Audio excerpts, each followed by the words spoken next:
하늘의 문을 여소서. 이곳을 주목하소서. 주를 향한 노래가 꺼지지 않으니 하늘을 열고 보소서.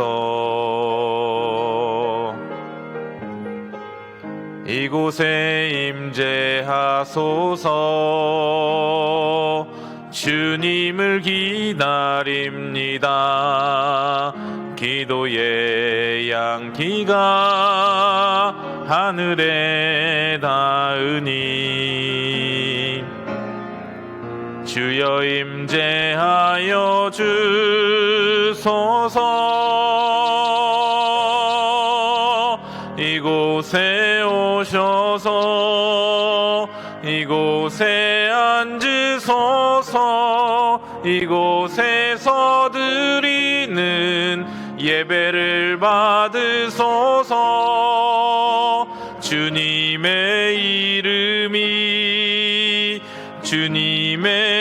이름만이 오직 주의 이름만 이곳에 있습니다.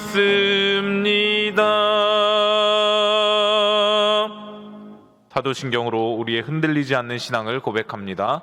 전능하사 천지를 만드신 하나님 아버지를 내가 믿사오며 그 외아들 우리 주 예수 그리스도를 믿사오니 이는 성령으로 잉태하사 동정녀 마리아에게 나시고 본디오 빌라도에게 고난을 받으사 십자가에 못 박혀 죽으시고 장사한 지 사흘 만에 죽은 자 가운데서 다시 살아나시며 하늘에 오르사 전능하신 하나님 우편에 앉아 계시다가 저리로서 산자와 죽은 자를 심판하러 오시리라. 성령을 믿사오며 거룩한 공예와 성도가 서로 교통하는 것과 죄를 사하여 주시는 것과 몸이 다시 사는 것과 영원히 사는 것을 믿사옵나이다. 아멘. 찬송가 428장 우리 함께 찬양하시겠습니다.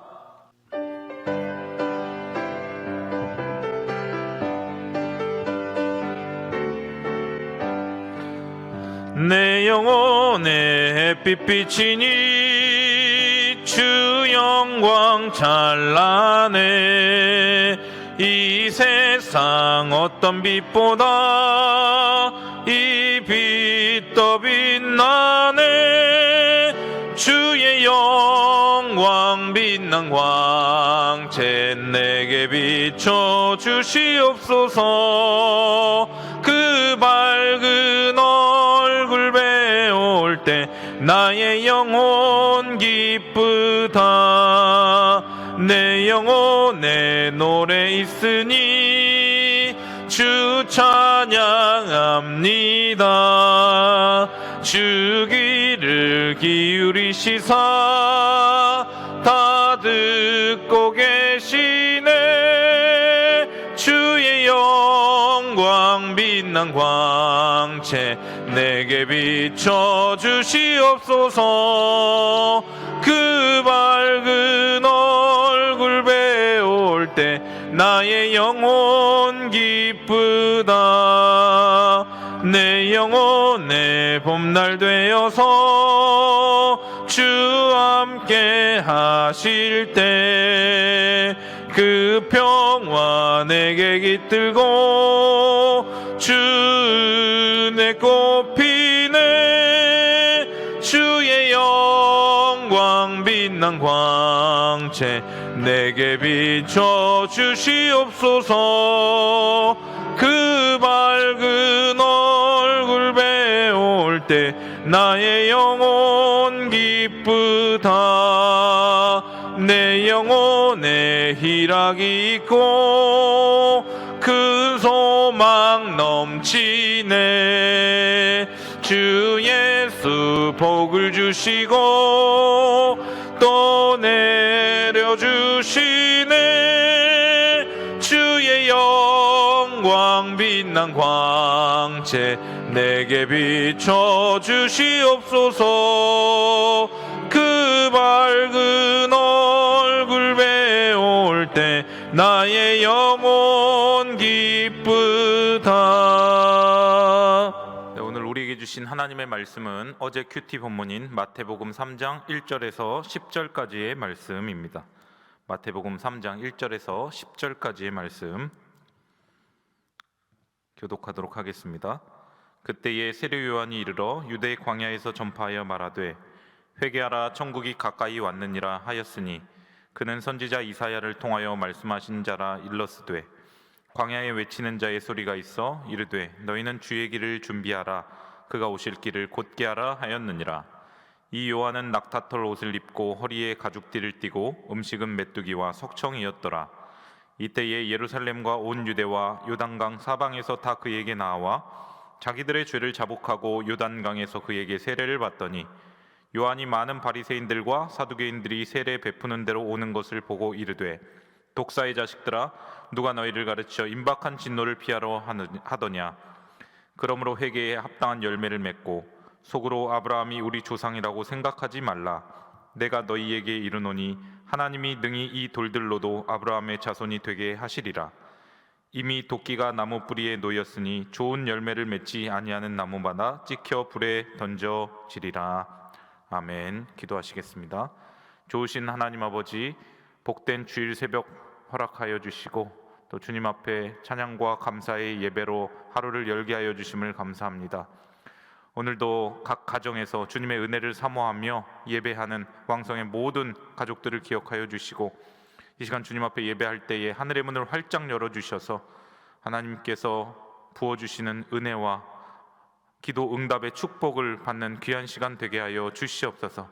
이 시간 주님의 말씀 듣기를 원합니다. 우리의 듣는 길을 열어주시고 하나님의 말씀이 우리의 심령 깊숙한 곳에 잘 박힌 목과 같이 새겨져서 우리의 삶의 현장 가운데 이 말씀이 실천되고 적용되어 열매 맺는 우리 모두가 되게 하여 주시옵소서.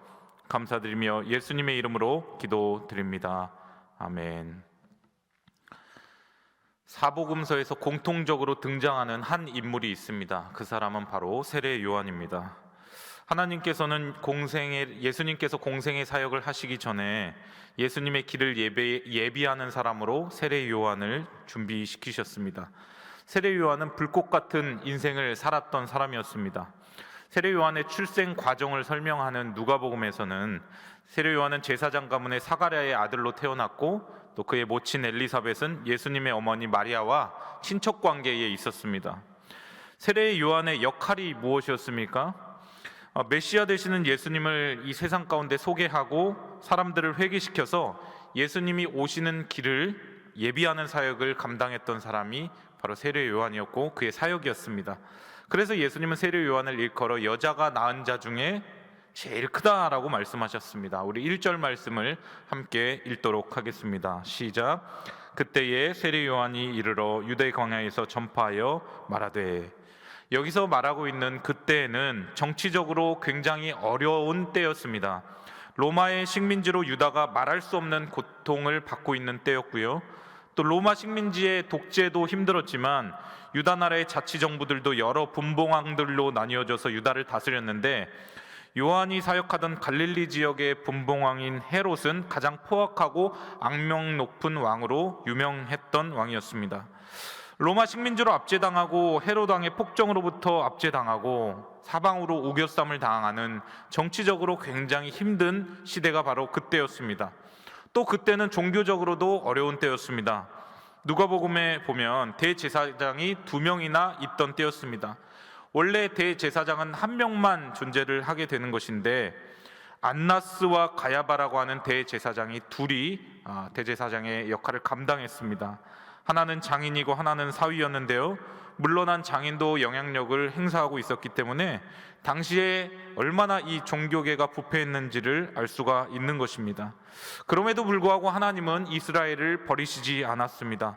보이지 않는 무대 뒤에서 하나님은 은밀하게 또 일하고 계셨습니다. 이미 30년 전에 하나님의 아들이신 예수 그리스도를 이 땅 가운데 태어나게 하셨고 그의 길을 예비하기 위한 그 사역으로 세례 요한을 준비시켰다라는 것입니다.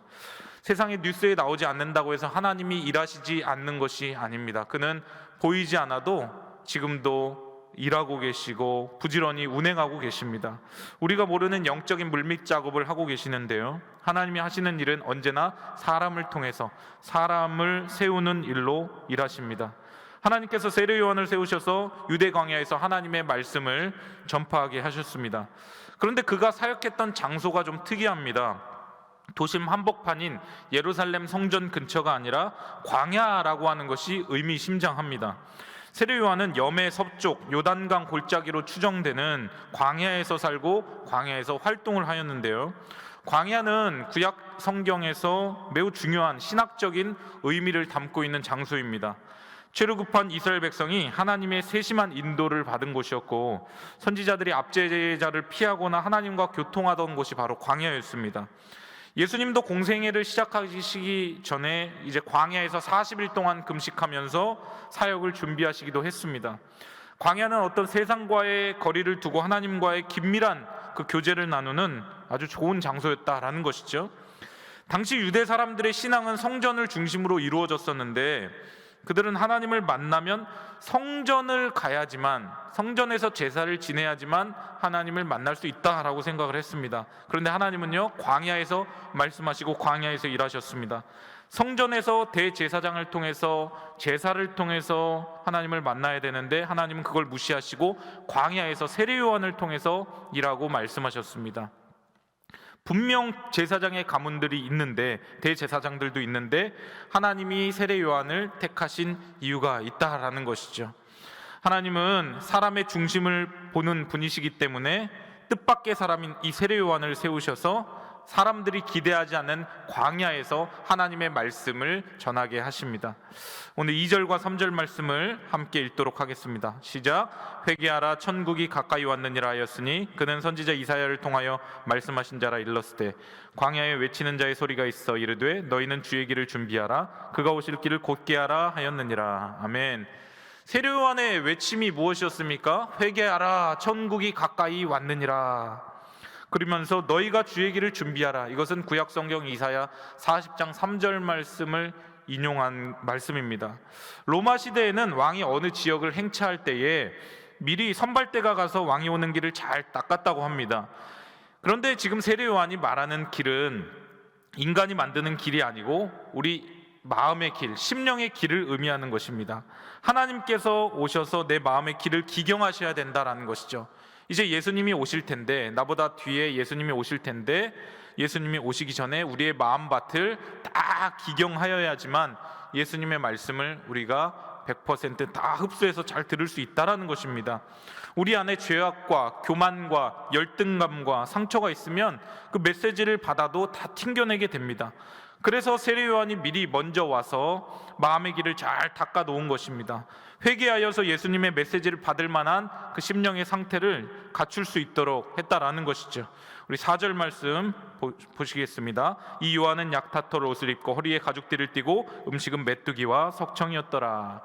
요한의 삶이 굉장히 단순했음을 우리는 알 수 있습니다. 광야에서 낙타 털옷을 입고 가죽띠를 맸는데, 특히 낙타 털옷은 추위와 비를 피할 수 있는 전천후 의복이었을 뿐만 아니라 사치에 대한 저항, 회개의 상징이기도 했습니다. 또 요한은 광야에서 거주하던 이들의 검소한 음식이었던 이 메뚜기와 석청을 주식으로 삼았습니다. 요즘에 나오는 그 방송 중에 나는 자연인이다 라는 방송이 있는데, 이 나는 자연인이다의 그 원조가 바로 세례 요한이다 라는 것이죠.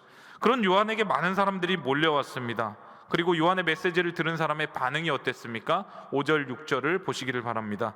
이때에 예루살렘과 온 유대와 요단강 사방에서 다 그에게 나와 자기들의 죄를 자복하고 요단강에서 그에게 세례를 받더니, 온 유대와 요단강 사방에서 세례 요한이 머물고 있는 그 광야로 수십만의 인파가 다 나왔다라고 했습니다. 예루살렘은 텅텅 비었는데, 예루살렘 성전은 텅텅 비었는데 절기 때도 아닌데 먼 곳 사방에서 광야로 사람들이 모인 것입니다. 세례 요한의 그 메시지를 듣기 위해서, 세례 요한을 보기 위해서 사방에서 모여든 것입니다. 그리고 세례 요한의 메시지를 듣고 통회하고 자복하고 회개하는 역사가 일어났습니다. 그런데 그 중에는 이스라엘 핵심의 권력자였던 바리새인들과 서기관들도 있었습니다. 그런데 요한이 이 바리새인들과 서기관들을 보고 호통을 칩니다. 7절 말씀 보겠습니다. 요한이 많은 바리새인들과 사두개인들이 세례 베푸는 대로 오는 것을 보고 이르되 독사의 자식들아 누가 너희를 가르쳐 임박한 진노를 피하라 하더냐. 바리새인과 사두개인들은 당시에 종교 지도자들이었습니다. 그들은 남을 가르치는 사람들이지 남에게 가르침을 받는 사람들이 아니었습니다. 특급 VIP들이었습니다. 그런데 왜 그들이 광야로 왔을까요? 그들의 목적은 세례 요한을 구경하러 나온 것인지 아니면 그가 전하는 메시지를 정말 듣고자 나온 것인지는 알 수 없습니다. 다만 세례 요한이 그들을 향해서 독사의 자식들아 라고 그렇게 아주 심한 말로 부릅니다. 유대말로 할 수 있는 가장 무서운 어떤 욕이라고 합니다. 독사의 자식들아 라고 부른 것을 볼 때에 그들이 어떤 죄에 대한 진지한 성찰 없이 어떤 호기심과 관심을 가지고 요한에게 나온 것 같습니다. 그런데 누가복음에 보면 세례 요한이 이들을 향해서 독사의 자식들아 누가 너희를 가르쳐 임박한 진노를 피하려 하더냐 라고 호통을 쳤을 때에 이 바리새인들과 서기관들이 화를 내지 않고 그러면 우리가 무엇을 하리까 라고 되묻습니다. 그만큼 세례 요한에게 영적인 권위가 있었다라는 것입니다. 요한이 영적인 권위가 강했기 때문에 이렇게 심한 말을 해도 바리새인들과 서기관들은 한 말도 할 수 없었습니다. 세례 요한에게 어떻게 이러한 강한 영적인 권위가 생겨났을까요? 세례 요한은 한순간에 영적인 권위가 생겨난 사람이 아니었습니다. 뱃속에서부터 성령 충만했던 사람이었습니다. 어릴 때부터 하나님 앞에 예배하면서 경건한 부모 밑에서 신앙생활하면서 자신의 사역을 준비해 왔던 사람이었습니다. 그래서 저도 임신한 가정들 축복 기도를 할 때에 항상 이 세례 요한을 인용하면서 기도를 합니다. 태중에 있는 아기 성령 충만하게 하시고 잘 준비되게 하시고 예수님의 성품과 예수님의 인격을 담게 하시고 귀하게 쓰임받는 하나님의 사람이 될 수 있게 해달라고 그렇게 기도를 합니다.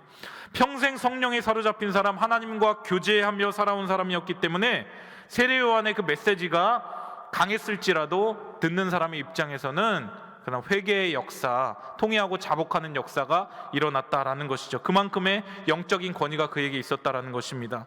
그의 평생은 하나님의 은혜와 성령으로 충만했기 때문에 그를 통해 전해진 하나님의 말씀 가운데도 권위가 있었습니다. 그런 그들에게 요한은 더 강력한 메시지를 전합니다. 8절에서 10절까지 말씀 읽겠습니다. 그러므로 회개에 합당한 열매를 맺고 속으로 아브라함이 우리 조상이라고 생각하지 말라. 내가 너희에게 이르노니 하나님이 등이 이 돌들로도 아브라함의 자손이 되게 하시리라. 이미 도끼가 나무 뿌리에 놓였으니 좋은 열매를 맺지 아니하는 나무마다 찍혀 불에 던져지리라. 바리새인들과 서기관들은 당시 유대의 어떤 지도자들은 자신들이 아브라함의 혈통적 후손이라고 하는 사실을 최고의 자부심으로 여기고 있었습니다. 오늘 우리의 시각으로 보면 이상하지만 아브라함의 자손이다라고 하는 것은 이 세상의 어느 민족도 가져보지 못한 그런 배경이고 그 혈통은 어느 순간에도 하나님의 보호가 무조건적으로 보장된다라고 하는 특권 의식을 갖게 했습니다.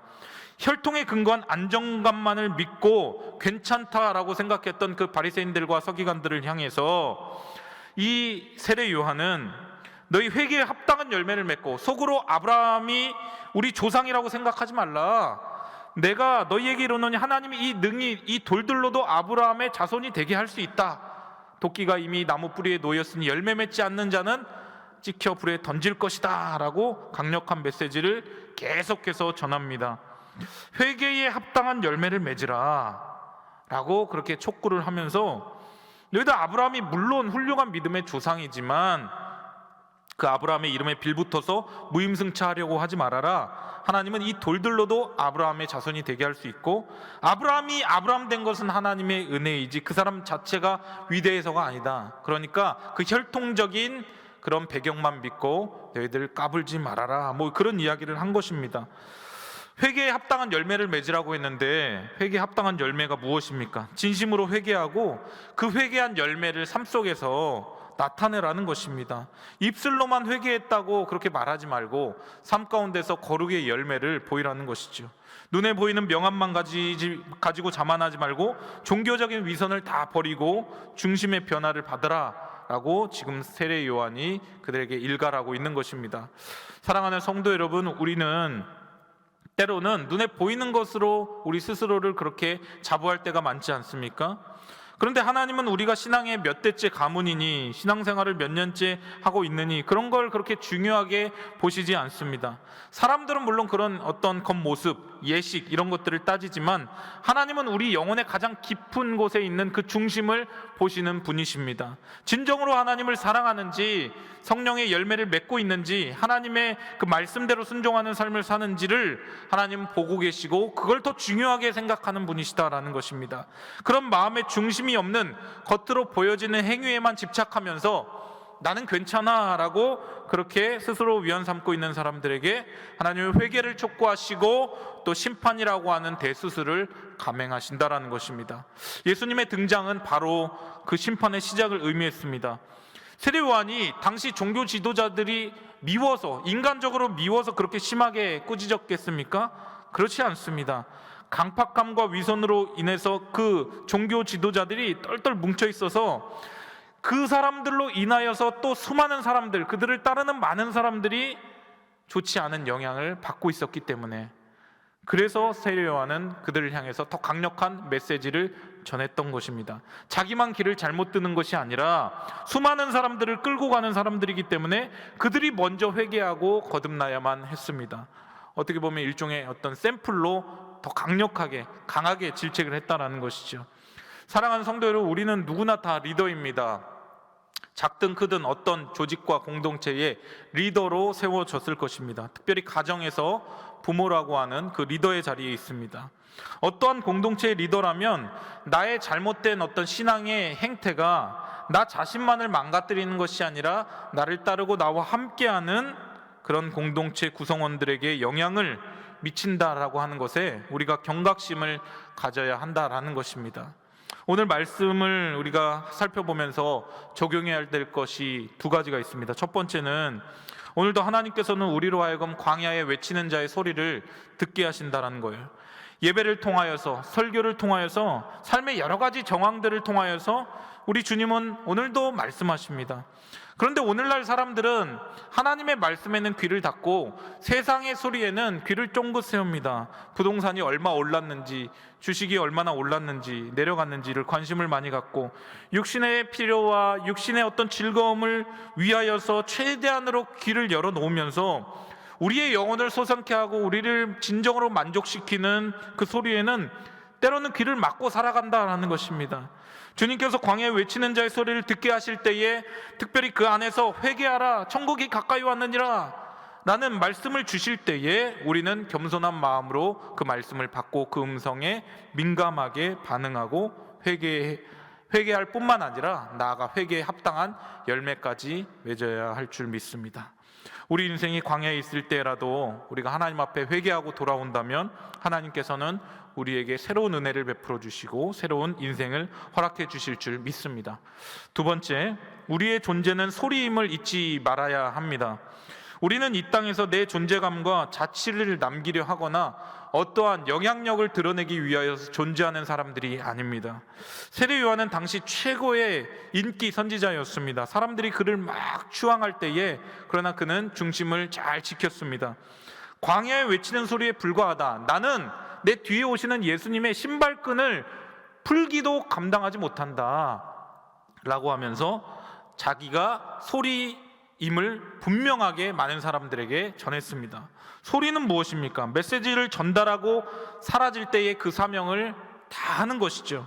예수님의 오심을 준비하면서 광야에서 외치는 소리였던 세례 요한과 같이 우리 역시도 이러한 소리입니다.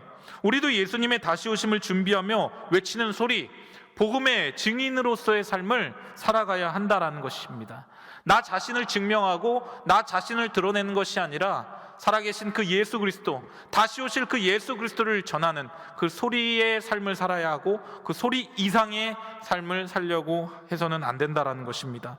주께서 기뻐하실 사명을 다 감당한 후에 흔적을 남기지 않는 소리, 사라지지 않는 소리가 되어야 합니다.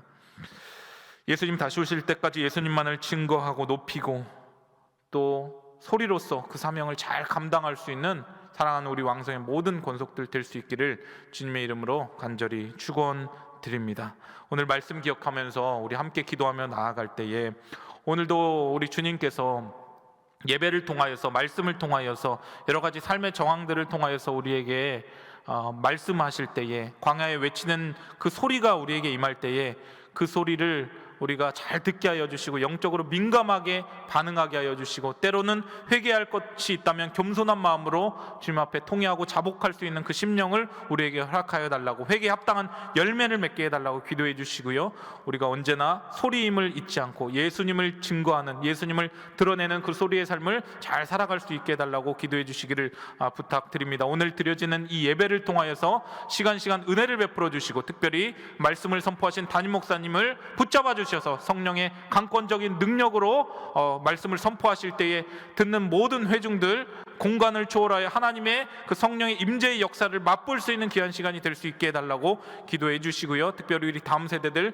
믿음의 대열에서 이탈하지 않게 하여 주시고 믿음 잘 지켜나갈 수 있도록 우리 부모님들은 자녀들을 향한 신앙교육 철두철미하게 시킬 수 있는 이 기회의 시간이 될 수 있게 해달라고 기도해 주시기를 바랍니다. 나라와 민족을 위하여 기도할 때에 백신과 치료제 부작용이 없게 하여 주시고 잘 전달되게 하여 주시고, 또 온 국민 백신 확보가 될 수 있도록 기도해 주시고요, 또 이제 내일부터 제한적 대면 예배가 시작된다고 합니다. 이 모든 과정 가운데 주의 성령께서 함께하여 주시고 모든 예배 드리는 과정 가운데 안전함을 지켜주시도록 기도해 주시고요, 세계 선교에 나가 있는 선교사님들의 건강과 안전과 사역의 풍성한 열매들을 위하여서 기도해 주시길 바랍니다. 가지고 나온 마음의 소원과 간절한 기도 제목을 가지고 각 가정에서도 우리 두 손 높이 들고 주여 세 번 부르짖고 자유롭게 기도하시겠습니다.